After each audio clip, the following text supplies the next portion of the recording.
Hi there. Hi, Can you hear me? How are you? I'm fine. How are you? Good, thanks. Good to see you. Good to see you. Well, good to hear you.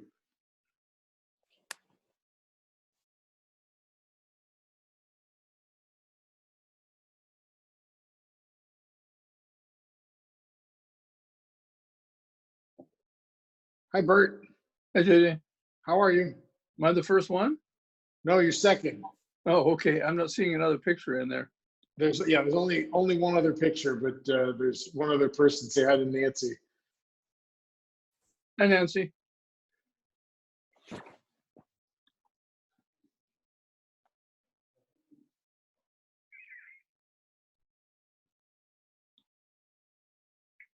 Well, at least So we how can are get things back to- going? we can get back to construction next week. Hey, you shaved off your beard. Didn't you have a beard? Yeah, Ah, actually, Lauren is taking care of me. She doesn't have any children or grandchildren to take care of Yeah. anymore, and our dog's gone. So I'm the last person standing she can mother. that's right. So she gave me a haircut. Pretty good job, huh? Yeah. Yeah. Well, I'm Anyway, gonna need one. I'm gonna need one pretty soon. Antonio, are you on the surface of the moon there? That's exactly where I am. Oh no, is that the surface of the moon? No, you've got the. No. That's no, there's a river there. And then Catalina Island. I did my triathlon on Catalina Island in 1999. It was Ah. the last triathlon of the millennium, technically. Oh, right? technically. But that's where I did I almost died in the ocean in the half-mile swim. It was a sprint triathlon. It's a lot of fun. Yeah, I would die swimming across the bathtub. You know what happened? What I didn't realize in this approach is that when you swim in a triathlon, what you don't train, you train to swim hard and long and far, right? But what they never trained me to do was how to handle people swimming over me in the Oh ocean. gosh. And that's exactly what happened because I was not the fastest swimmer. People were literally swimming on top of me and over me in the ocean, and I almost had a panic attack while I was in the middle of the ocean. With I this would. insane. Yeah, I Do would. not play. That doesn't sound Are like you fun at wearing a all. wetsuit? But it right was now? fun. I came in. It was 500 people joined the deal. I came in 250th. No, that's not bad. Right in the middle. Exactly in the middle. 100 people didn't even finish. Antonio, it looks like you're still wearing your wetsuit.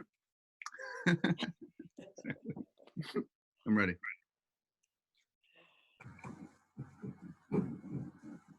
Hello, everybody.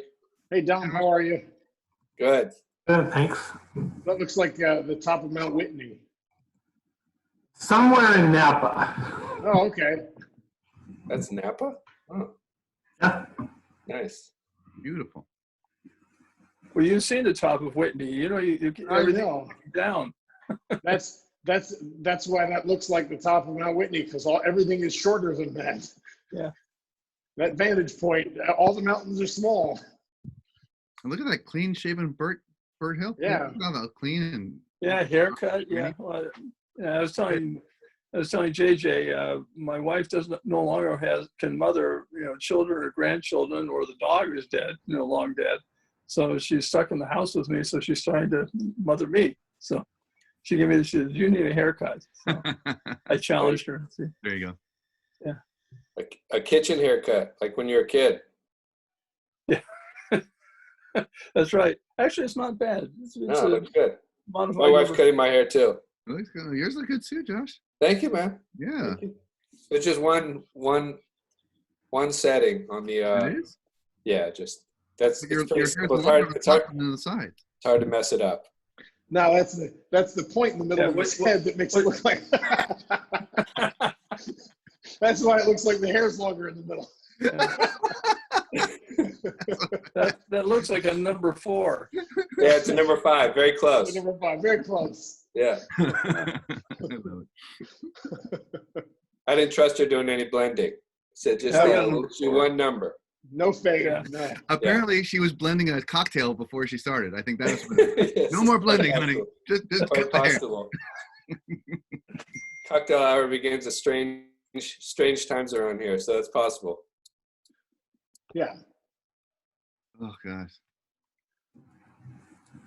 Well, let's get started, everybody. Welcome to the last week of April. We are now 6 weeks into being sheltering in place, and the news for today is basically that we're going to be able to start doing construction on Monday, which is really good news.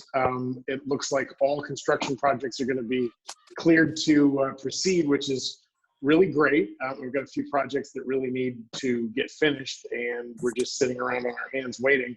So I am looking forward to that. Unfortunately, the shelter in place is extended basically through the end of May, which is not unexpected. We are gathering data for the press for next month to get an idea of what we are looking at, and it's in line with what we talked about last week. We, as I said, we contacted our tenants the second week of April on a Friday afternoon, and just explained that we would prefer that they reach out to us and let us know, you know, if they're going to have an issue and they need some help. We would be happy to help them, but we want them to be proactive in talking to us. And a number of people did, and it increased, it doubled the number of people that were going to need help. We started with 15 people in April who requested some sort of forbearance on the residential side out of 484 units that we would realistically expect to have to be paying rent. And we're up to 29 or 30 now. And we had a couple of more commercial tenants who had sort of intended to pay a portion of rent. They paid all of rent in April and then went to ask us for full forbearance in May. So we went from about 20 commercial tenants to 22. So it's certainly going up, but once again, the percentage is, you know, it's manageable, and we're doing our best to just tell everybody that we will discuss the concept of you know, a deferment and repayment and a payment plan when we have a better idea of how far along we are. It looks like we have half of the tenants last month made some sort of at least a partial payment.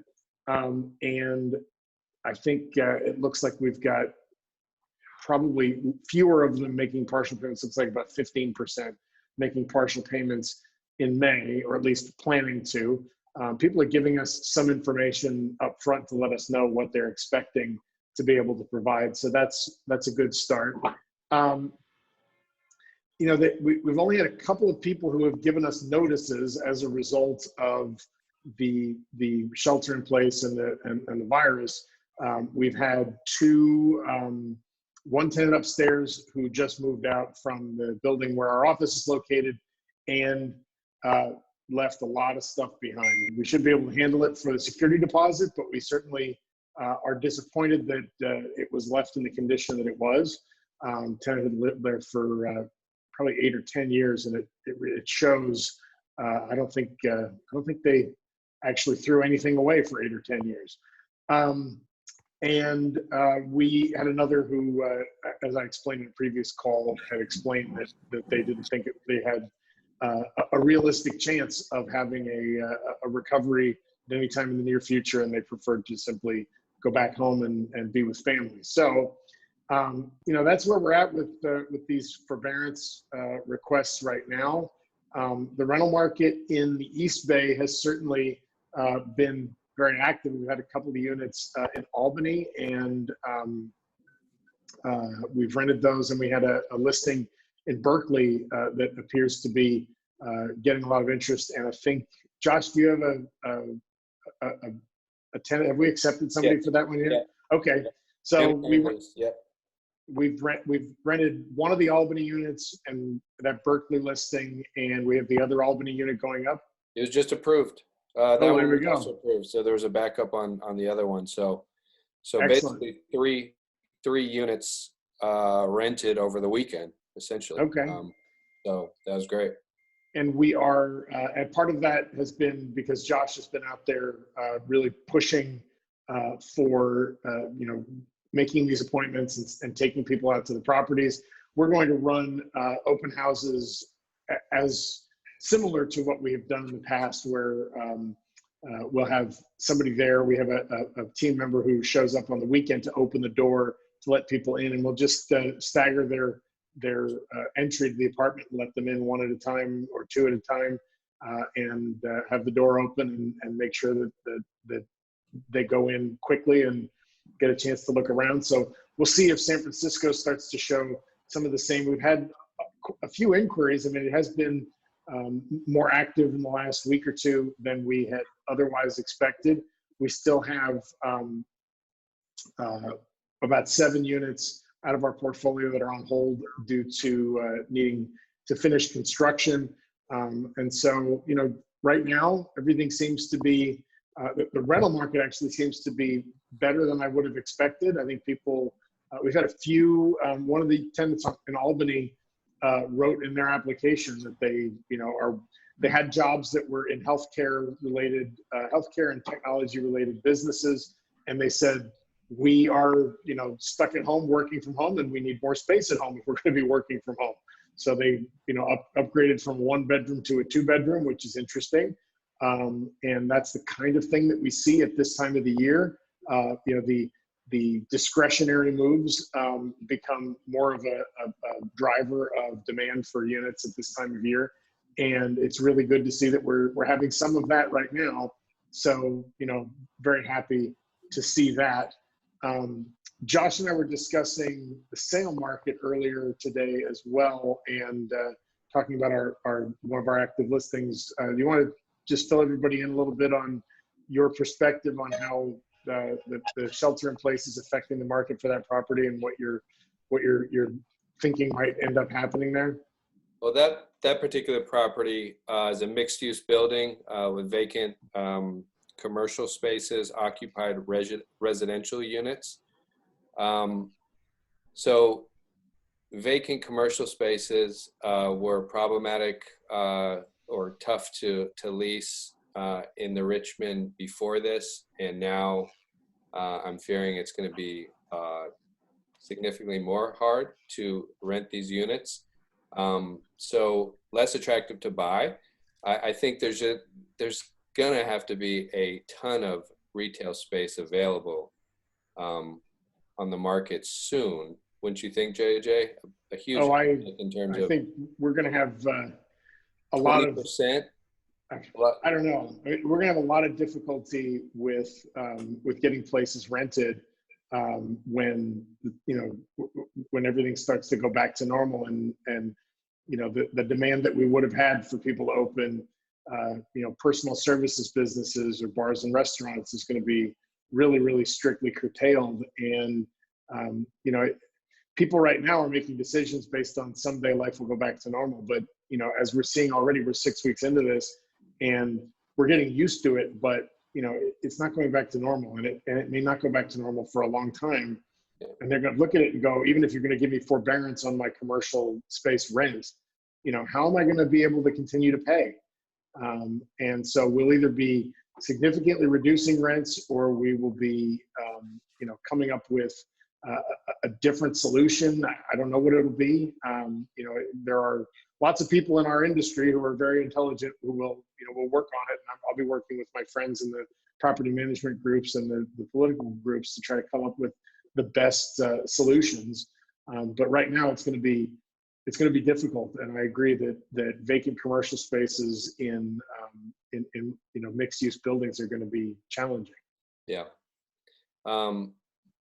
Overall in sales, I am seeing an uptick in activity, more properties coming on the market, more showings tracked by various software services through MLS. So in many ways, it feels like that we've come out of the bottom and we're on the upswing in terms of listings, probably in which will, you know, closings will follow that. There's no sense, there's nothing I'm reading or hearing that says lenders aren't lending to good borrowers, to solid borrowers.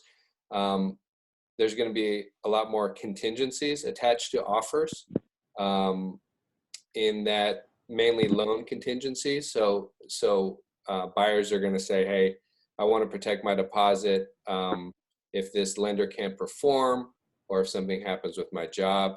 So you're going to see some transactions take longer, some contingencies to be exercised, some buyers to get out of deals, some things to pop up that are unexpected, but longer to close, but not outrageously. And so it feels like we're now just kind of getting back into a more normalized market. But yes, normal is a long way off, but out of the worst is Right. what it feels like.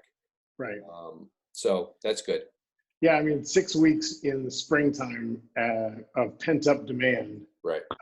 can definitely cause people to, want to get out there sooner rather than later.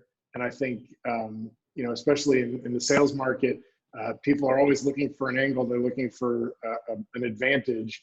And there's certainly a perception that this is a buyer's market now, that anybody with, ready cash and the desire to overcome the potential risks can, go out and get a better deal. But at the same time, it doesn't sound like you're actually seeing the deals come to fruition. People are holding fast on their asking prices because they are also perceiving this to be a temporary thing. Right. So it'll be a game of chicken a bit in terms of who kind of blinks first, who moves first. And I mean, even on this deal, this mixed use deal in the Richmond, certainly a couple vultures have circled and threw kind of very low ball offers at me on it, because there's always going to be those kind of predatory buyers out there who are looking for a deal, and that's fine, and no thank you, and that's that. But they're going to be out there looking and trying to throw some cash around, and there's no reason to act on any of that at this point unless you're desperate. Yeah, it feels like things are improving, so that's good. And go ahead, Bert. On the contrary, I was just going to mention Uber and Lyft just announced their layoffs. And in the case of Uber, it's 5,000, which is, right based in the South Market area and Market Street area. So it's maybe in different parts of the city, but those are big layoffs about both Uber and Lyft coming this month. Yeah, that's true. That's true. And we'll start to see that, as I've said since the beginning, I think this whole process is like a slow motion avalanche. It's just going to grow and grow, and as the effects of the shutdown are seen across the market, anybody who had one of those 5,000 jobs at Uber was okay paying the rent in March and April, and now in May they're looking at, well, I guess I'm going to be without a job pretty soon, and now I need to come to RMC or whoever for forbearance. So I doubt the 5,000 are going to be in San Francisco. I suspect they're going to be all over the world because it's a worldwide company. Right. And so I don't think it's going to be quite that bad, but they're 2 blocks from my building. So. Yes. And, your ability to find a replacement tenant for that building is going to be challenged, but, we'll do the best we can. Yeah. It's going to be challenging. So what we're working on right now is we're going to put together a report by middle of next week, by next Wednesday's call, to talk about the comparison of April's numbers that are now final and May's numbers. So we'll come up with a final report that I'll share with all of you at that time, and then we're going to share that with our friends at the Chronicle who wrote the last article, to see if they're interested in covering that and kind of talking about the increase and our approach to it, as opposed to some of the other people. A couple of days after my article came out, there was another one about a management company for a large building who had been challenging their tenants and saying if they were going to come to them looking for forbearance, they also had to provide all of their records about their assets to prove that they couldn't somehow dip into savings or their investment accounts to pay for the rent in the short term, and that they actually needed it even if they'd lost the job, which was kind of absurd and quite a lot of an overreach. So we'll do our best to explain to everybody how we're handling it and to continue with the same approach of wanting to help out. And I certainly appreciate all of my clients' cooperation and understanding and compassion at this time. I haven't had any difficult conversations with clients who want me to handle it in a more aggressive way. So I really appreciate that. Yeah. Any other thoughts or comments or questions? The same as holding for the buildings that I'm involved with, JJ, as an investor. The request for deferment is just kind of like, is essentially representing the cash flow of the buildings. Yep. So they are kind of breaking even, which is okay. So, you know, I have the ability to feel generous and to kind of help out those tenants because I'm not going negative per se every month. I mean, it's certainly a loss, and it's a 20% hit, but it is nice to be able to kind of be holding that line, and that line seems to be holding. So, you know, after 20%, as you know, things get dicey, but sounds like the same is happening, you know, or you're a lot less over in San Francisco. It seems like you're not up to 20% off, but not in individual properties. No, we don't have that many units in a single property, but yeah. So, yep, holding the line. And JJ, as you know, I am with one emptying out on the bottom, one tenant of 3 on the second floor. I'm not sure they can pay anything, and I'm waiting to find out what happens on the top floor. Right. No, it's difficult. Have you talked to your bank about restructuring your mortgage temporarily? Do they have any options for you? I haven't yet. I'm gonna try and hold off as long as I can before I do that. And I don't have a bank. I have a credit union. Right. But yeah, the options that we were getting from Chase for commercial lending were, you know, that we talked about last week, were pretty flexible and reasonable. They weren't overly punitive, and it was a reasonable way to spread it out and give a little bit of breathing room. So, you know, I would say look into that before you need it, because it's hard to get it once you actually do. Yeah. Then there's our one client with 9 units has 2 units not paying. So I did recommend to her that she get the 6-month forbearance, paying interest only. So forbearance on the principal. Right. And her thought was, you know, I can handle this right now, but what if this lasts for 6 months, 8 months, 10 months, or what if I can't fill these? What if they leave and I can't fill it? And I said, you know, so it's kind of an insurance policy against this happening longer, extending way out. And so I think it's a good option for people to use it. There's no kind of real downside to getting that loan restructured temporarily. So it's something that I'll think about for deals I'm in as well. But it's a pretty good program that Chase came up with. All right. Well, anybody else thoughts, comments, questions? I have a question. This Yes. is Priscilla. Hi, Priscilla. Hi. I was wondering if you've heard anything about the building department, if they're opening or if they're going to be issuing permits. That's what I hear. Monday, they're going to allow us to start doing our projects again. So we will, hopefully, it'll be a full reopening of construction, and so they'll issue permits. I don't know how they're going to operate their office in a, you know, social distancing friendly sort of a way. But, you know, they will be scheduling their inspections is what I hear, and they should be ready to allow us to move forward with the, you know, apartment renovations as opposed to just the absolutely essential stuff. And landscapers are green lit again as well.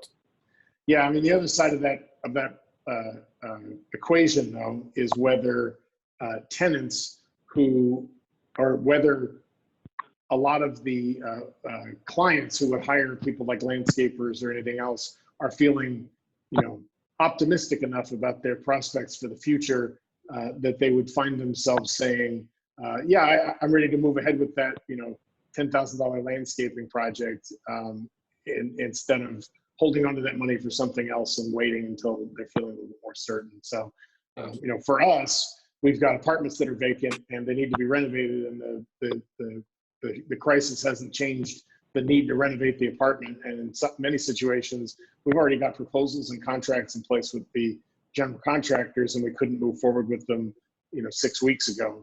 And so now we're trying to move forward with them today or next week. What about common area cleaning in the buildings? Is that We're, being done? yeah, we haven't stopped common area cleaning in the buildings. No, that's important. That's essential.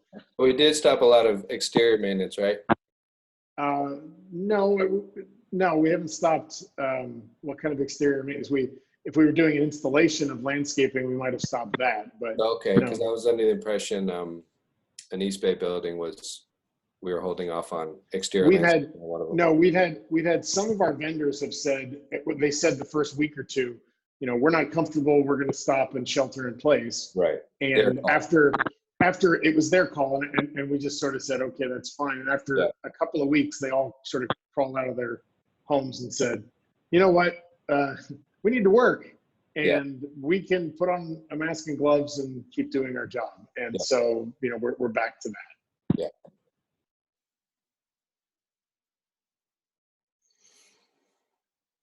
But yeah, the issuing of new permits remotely could be somewhat of a challenge, right? Especially when you're bringing plans in, you sit across that desk and you go back and forth, and with the plans sprawled out over the table, that could be tricky. Like for the construction project I'm involved in, all the permits are issued. We're just doing inspections. So inspections are much easier, right? You get to a certain phase of the process, you call them out and you say, come out and look. But yeah, getting new permits remotely, I could see that being challenging. It'll be interesting to see how the cities approach that. It would depend on what permit it was. If you're talking about plumbing or electrical, probably be pretty easy. It's only a general that you're going to maybe have to do a little bit more work. Right. Yeah, the plumbing and electrical ones are done mostly over the computer anyway. Yeah. So, yeah. Right. We'll have more about this, and whether there are any nuances to this new order that came out today on Friday with Denise Ledbetter as our legal counsel, and we'll get her perspective on where everything is going and what we can expect for the month of May. But at this point, we're just holding fast, and I'm taking care of my kids all day. So that's it. Thank you very much for joining us, everybody. It's good seeing you. As always, let me know if you have any questions. Give me a call, send me a text, send me an email. Happy to chat remotely, and we'll talk to you later. Bye, everybody. Thank you. Thank you, JJ. Oh, thank you. Take care.